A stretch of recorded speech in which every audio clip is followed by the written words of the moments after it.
Tenho uma vida comum, com um trabalho comum. Nunca vi nada paranormal, e se tivesse visto, talvez não soubesse reconhecê-lo. O mundo está acelerado que muitas vezes não me dou conta de observar as formas das nuvens no céu. Na modernidade atual, não há tempo para essas coisas. Mas há muitos anos, o que hoje pode ser considerado banal tinha uma importância tremenda. O espiritual estava acima do material. Minha avó sempre me falava dessas coisas. Costumava contar histórias sobre bruxaria. Ela dizia que as artes obscuras eram uma herança peculiar e misteriosa dos indígenas. A bruxaria praticada naquela época tinha suas raízes nas tradições diversas ao redor do mundo. Eles estão intimamente relacionados, embora não esteja totalmente claro qual é a simbiose entre bruxos e nauales ou lobisomens. Alguns dizem que as bruxas criam os nauales e têm controle sobre eles, pois estão um degrau acima da hierarquia do obscuro. Outros afirmam que os lobisomens são bruxos que se perderam no caminho da evolução, corrompendo suas almas e, consequentemente, seus corpos, afetando também suas vidas. Existe a possibilidade de que não estejam relacionados de forma direta, e talvez a verdade nunca seja conhecida. Quero compartilhar uma história que minha avó contava sobre sua infância. Tudo aconteceu há quase 100 anos atrás, aqui no estado de Manaus. Naquela época, as cidades estavam em crescimento. Felizmente, minha avó e sua família moravam em um povoado relativamente pequeno, sem relação com a vida agitada da cidade. Certa manhã, minha avó, seus pais e irmãos foram ao cemitério para deixar flores para um parente. Naquela época, os cemitérios eram muito diferentes do que são hoje em dia, e era comum encontrar covas abertas que seriam usadas posteriormente. Minha avó caminhou até uma cova próxima. Ela estava curiosa. Ao chegar e olhar para dentro, encontrou um corpo de um homem e ficou sem saber o que estava acontecendo. Gritou assustada. Seu pai correu para ver o que estava acontecendo e ele também conseguiu ver o corpo. Parecia que o homem tinha sido brutalmente atacado por um animal, com muitas mordidas e até um braço faltando. O pai da minha avó alertou o zelador e depois foi embora para casa. Naquela manhã, o céu estava cheio de nuvens que indicava que uma chuva forte estava a caminho, algo normal para o mês de agosto. Eles tinham a intenção de ir comprar algumas coisas, mas as primeiras gotas de água o fizeram mudar de ideia e preferiram voltar para casa. No caminho, encontraram alguns vizinhos. Naquela época, era comum que todos se conhecessem, pois não havia tanta gente como agora, e todos notaram imediatamente um rosto novo. Ao dobrar uma esquina, minha avó viu um senhor estranho e disse que não o tinha visto antes. Ele estava mal vestido, sujo e com o cabelo muito comprido. Naquele momento, a família da minha avó também percebeu, mas ninguém disse nada e seguiram seu caminho. Durante 2 semanas, muitas pessoas viram aquele sujeito estranho. Aqueles que passavam perto diziam que o homem cheirava a cachorro molhado, odor tão penetrante que impregnava as roupas de quem passava pela rua perto dele. Esse cheiro permanecia nas roupas por vários dias. Uma noite, ouviram-se gritos terríveis. Alguém pedia socorro, mas todos permaneceram dentro de suas casas. Nenhuma porta se abriu, ninguém saiu para ajudar. Pela manhã, encontraram uma pessoa morta no meio da rua, com várias mordidas e em meio a uma poça de líquido vermelho. Faltava-lhe uma perna, e as pessoas ficaram sem palavras. Minha avó e sua família não puderam ignorar a clara semelhança entre aquele corpo e o que tinham encontrado no cemitério alguns dias antes. Rapidamente começaram a circular muitos boatos. Havia pessoas que afirmavam ter visto uma estranha criatura perambulando pelas ruas durante a madrugada. Diziam-se muitas coisas diferentes, mas havia alguns detalhes que se repetiam. Afirmavam que o ser tinha uma peculiaridade que não podia ser encontrada na mata, uma face horrorosa, de onde saíam centelhas de olhos, e que todas as suas extremidades eram longas e finas. Até aquele momento, nem minha avó, nem sua família tinham visto nada que pudesse ser catalogado como paranormal. Em uma ocasião em que viajaram para outra cidade do estado para uma reunião familiar, o pai da minha avó contou todas essas coisas curiosas a um de seus irmãos, que estava prestes a se tornar padre. O tio da minha avó ficou tão intrigado que decidiu solicitar permissão para viajar com meu pai, pelo menos para abençoar a casa e livrá-la de todo o mal possível. Conseguiu a permissão e voltou para a casa onde minha avó morava. Ela conta que foi uma viagem muito agradável, pois esse tio era muito descontraído. Quando chegaram em casa, o tio abençoou todo o lugar e, de passagem, foi conversar com o pároco local. Naquela noite, enquanto todos jantavam, ouviram coisas estranhas vindo do terreno baldio que ficava atrás da casa. Minha avó e seus irmãos estavam assustados. O pai da minha avó queria sair para verificar, mas o tio dela não deixou e preferiu sair sozinho. Ninguém sabe exatamente o que aconteceu ali. Só ouviram o tio rezando desesperadamente, seguido por um silêncio absoluto. Devo dizer que quando minha avó me contou o que encontrou lá fora, ficou com a pressão alta. Ela disse que ao sair encontraram o tio morto, lhe faltando a cabeça. Foi algo terrível para todos. Tentaram manter um segredo para evitar um escândalo. Apenas envolveram aqueles que eram estritamente necessários. O corpo foi removido para a igreja para que cuidasse discretamente para evitar fofocas. Os dias passaram e, devido ao terrível acontecimento, começaram a acreditar que um demônio estava rondando a cidade, uma besta feroz e perigosa. Nas noites seguintes, ouviam-se uivos estranhos. Minha avó disse que não eram animais comuns, pois o som era semelhante, mas tinha algo que não se encaixava. Em uma ocasião, já de madrugada, os compadres saíram para caminhar após terem consumido grandes quantidades de álcool. De repente, avistaram um animal que parecia um urso, mas era magro, quase raquítico. Essa criatura se lançou sobre um deles, enquanto o outro fugiu, desesperado, gritando por socorro. Uma família o deixou entrar em sua casa, e o Senhor foi com ele, saindo sem nada. Até mesmo a embriaguez passou com um susto. O Senhor pediu ao homem da casa que saíssem para ajudar seu compadre, mas esse se recusou, apenas oferecendo sua arma caso quisesse sair sozinho. Este saiu com a arma na mão. Na cidade, ouviram-se 3 tiros, e pela manhã, 2 homens estavam mortos. A primeira coisa que disseram foi que haviam se matado entre si, mas nenhum tinha marcas de tiro e ambos tinham mordidas por todo o corpo. Finalmente, minha avó e sua família tiveram a infelicidade de ver aquela besta que causou tanto caos e mortes pela cidade. Nem mesmo ocorreu à noite. Foi cedo, em uma manhã de domingo. Estavam prestes a sair, mas estava nublado e não queriam ser pegos pela chuva, então resolveram sair um pouco mais cedo. Ao saírem de casa, puderam ver aquela besta. Disseram ter visto uma criatura bípede, quase totalmente ereta, coberta por uma fina e maltratada pelagem cinza. De fato parecia um urso, mas seu rosto tinha algo humano. Não os atacou, apenas trocaram olhares. A besta seguiu seu caminho e a família de minha avó decidiu voltar para sua casa.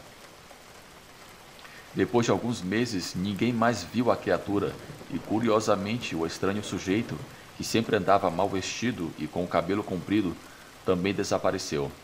Então, todos na cidade, incluindo o pai da minha avó, começaram a fazer conjecturas, lembrando-se de que cada ataque em que alguém amanhecia morto. Esse sujeito não estava nas ruas, ou pelo menos não se deixava ver.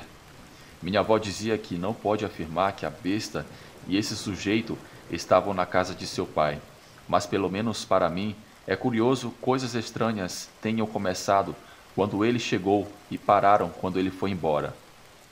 Na minha opinião, por trás de todos esses eventos infelizes, há uma conexão.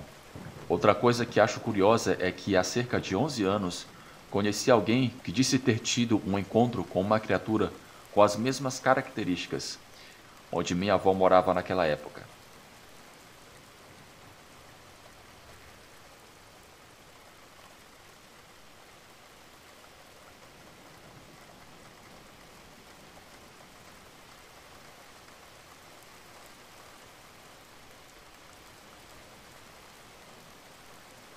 A cidade em que vivia raramente experimentava temporais. Então, quando acontecia, era algo emocionante. As crianças gostavam de sair para brincar, os agricultores estavam agradecidos por suas colheitas prosperarem e era uma cena bonita. Da última vez que houve uma forte tempestade, meus amigos e eu estávamos brincando juntos, embora eu não consiga lembrar que jogo estávamos jogando. Percebi que a tempestade se aproximava quando soou o som do primeiro trovão e foi estrondoso. Pensei que era um tiro ou um fogo artificial. Então vi um relâmpago pela minha janela e pulei para a minha cama para ver como a tempestade se desenvolvia. O que vi foi muito mais perturbador. Do outro lado da rua havia um homem. Ele estava usando um moletom cinza e jeans. Parecia bastante alto, embora não muito musculoso. Ele estava parado lá. Não conseguia dizer se ele estava me olhando ou não, já que seu rosto estava escurecido. Então ele começou a andar pela rua. A princípio ele não estava olhando para mim. Senti alívio, mas ainda um pouco paranoico. Voltei a jogar com os meus amigos e continuamos a brincar. Cerca de 15 minutos depois, a tempestade havia começado completamente. Disse aos 4 que ia sair para observar a tempestade e que voltaria em breve. Saí para a frente e fiquei do lado da rua. Fiquei embaixo da varanda, observando os relâmpagos brilharem e a chuva bater no chão com um ritmo relaxante. Então, olhei para baixo na rua, à minha esquerda, e lá estava ele, o homem parado no canto da rua. Estava um pouco assustado, mas ainda tentava racionalizar a situação. Não era estranho que as pessoas da cidade estivessem do lado de fora na chuva. Afinal, era um evento incomum, então não prestei muita atenção. Depois de mais de 5 minutos, decidi voltar. Ao abrir a porta, olhei para onde o homem estava parado. Agora ele se foi, o que criava uma cena ainda mais perturbadora. Entrei onde 2 dos meus irmãos estavam dançando ao ritmo de uma música. Os outros 2 estavam em seus quartos, fazendo sei lá o quê. Voltei para o meu quarto, mas em vez de voltar a jogar, decidi fazer algo diferente. Então, ouvi um zumbido muito familiar. Era o meu celular. Quando recebi minhas mensagens, peguei e abri. Era um número desconhecido. Eles me enviaram 2 mensagens. A primeira dizia: "Você se esqueceu?" E a segunda dizia: "Eu sei que você não fez isso." Meus primeiros pensamentos foram sobre o homem que eu tinha visto do lado de fora, mas depois pensei e para mim era quase impossível que isso acontecesse. Como ele teria conseguido o meu número? Por que ele estaria mirando para mim? Para o que quer que estivesse tentando fazer? Decidi que meu número tinha vazado para alguém da família. Todos os meus amigos estavam me pregando uma peça e decidi verificar. Fui para o grupo de chat e perguntei se alguém estava me enviando mensagens como alguma brincadeira. Todos juraram que não estavam fazendo isso, embora fosse difícil dizer por mensagem se estavam mentindo. Decidi acreditar neles e fui ver televisão. Passou algum tempo, não me lembro exatamente quando a campainha tocou. Era muito tarde para visitas, então quem poderia ser? Talvez o carteiro. Eu olhei para o relógio e vi que já era 00:19. Absolutamente tarde demais para visitas. Olhei pela persiana, na tentativa de ver quem era, mas não pude. A chuva caía tão forte que parecia que um manto de névoa estava por toda a parte. Então um dos trovões soou como um tiro. Minha cabeça bateu na janela e ouvi um barulho. Havia um movimento perto da porta. Alguém estava correndo. Só podia supor que era aquele homem. Não sabia como todos esses eventos não se encaixavam. Eu queria chamar a polícia, mas não tinha como provar de que o homem lá fora estava fazendo aquelas coisas. Simplesmente desapareceu sem deixar rastros. Decidi tentar dormir e consegui dormir umas 3 horas. Acordei assustado quando o trovão soou. Eu pulei da cama. Então fiquei parado e relaxei um pouco quando outro barulho soou. Mas isso não era um trovão. Vinha da minha janela. Eu não sabia o que fazer. Não podia deixar quem quer que estivesse do lado de fora saber que eu estava acordado. Decidi dar uma olhada pela persiana. O que vi a seguir foi provavelmente a coisa mais assustadora que já vi. Era um homem com as mãos apoiadas na janela, e só podia supor que ele estava me olhando. O mais assustador era sua boca. Seus olhos estavam praticamente cobertos pelas sombras, mas havia luz suficiente para ver sua boca, e ele estava sorrindo. Era um sorriso maníaco, tão grande que eu nem sabia que era possível para um ser humano fazer. Então ele se levantou e foi embora. Simplesmente se afastou na noite chuvosa de onde veio. Fiquei acordado na minha cadeira, mas acho que acabei adormecendo em algum momento. Quando acordei, estava confuso sobre por que estava na minha cadeira, e lembrei dos eventos na noite anterior e corri para a janela por alguma razão.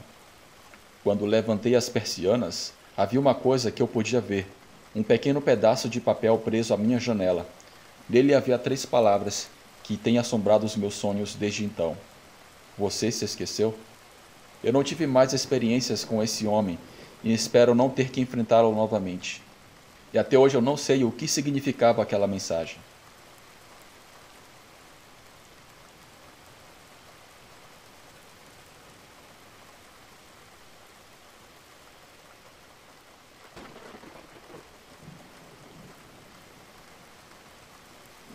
Meu colega de quarto estava fora de casa durante a semana.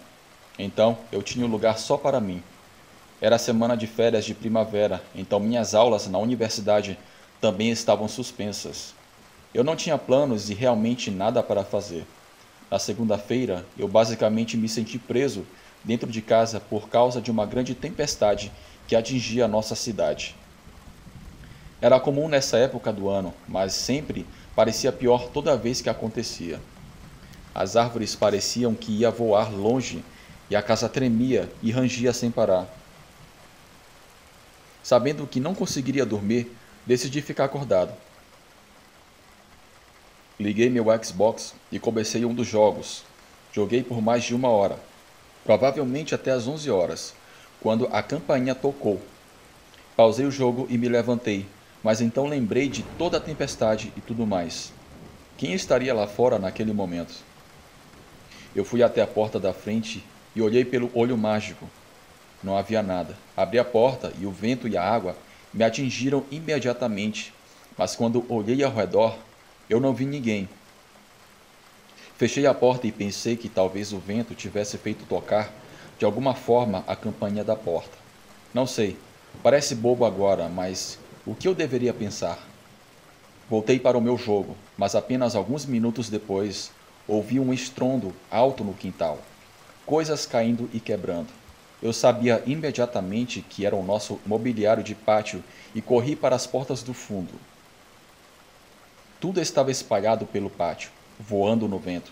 Rapidamente calcei os sapatos e saí. Comecei a empurrar cada peça de mobiliário contra a parede de trás da casa. O vento era tão forte que às vezes até machucava quando a água batia no meu rosto. Eu me apressei, indo o mais rápido que pude, até que vi alguém. Estava parado na borda do pátio dos fundos, olhando para mim. Eu o encarei por um momento, mas então peguei a última peça do mobiliário e corri para dentro para escapar da chuva. Olhei pela porta dos fundos enquanto me secava, mas a pessoa havia desaparecido. Entre isso e a campainha da porta tocando, eu estava um pouco nervoso. Sentei-me na sala de estar, dessa vez apenas rolando no meu telefone os stories, porque eu estava cansado de ser interrompido. Depois de um tempo, lutei para me manter com os olhos abertos. Peguei um cobertor e deitei no sofá. Eu não estava com vontade de subir nas escadas. A tempestade estava muito forte lá em cima, então eu decidi dormir no sofá. Passou um tempo, mas finalmente eu acabei adormecendo. Algumas horas depois, na manhã seguinte, quando a tempestade cessou, eu vi evidências que me deixaram com a alma gelada de puro terror. A porta dos fundos estava aberta. Havia no chão, não uma, mas várias pegadas de pessoas que entraram na minha casa. Eram pegadas de lama. As mesmas vinham na minha direção, exatamente até o sofá onde eu estava dormindo, e subiam pelas escadas. E quando fui verificar as pegadas, iam até a cama do meu colega de quarto ausente. E havia pegadas por toda a casa, inclusive no banheiro. Nada foi roubado. Eu tenho uma teoria que o meu amigo estava em problemas e aquelas pessoas vieram atrás dele Talvez um acerto de contas, eu não sei. Espero não estar paranoico, mas apesar de tudo, eu não quero imaginar o que aconteceria se eu acordasse e aquelas pessoas percebessem e talvez tentassem me matar para que eu não chamasse a polícia. Depois daquele dia, quando meu companheiro saía de férias, eu ia para qualquer outro lado para não ficar sozinho naquela casa. Muitas pessoas pensam que coisas sobrenaturais assustam ou nos dão medo da escuridão, mas garanto que os vivos também são capazes de coisas bizarras que jamais imaginamos.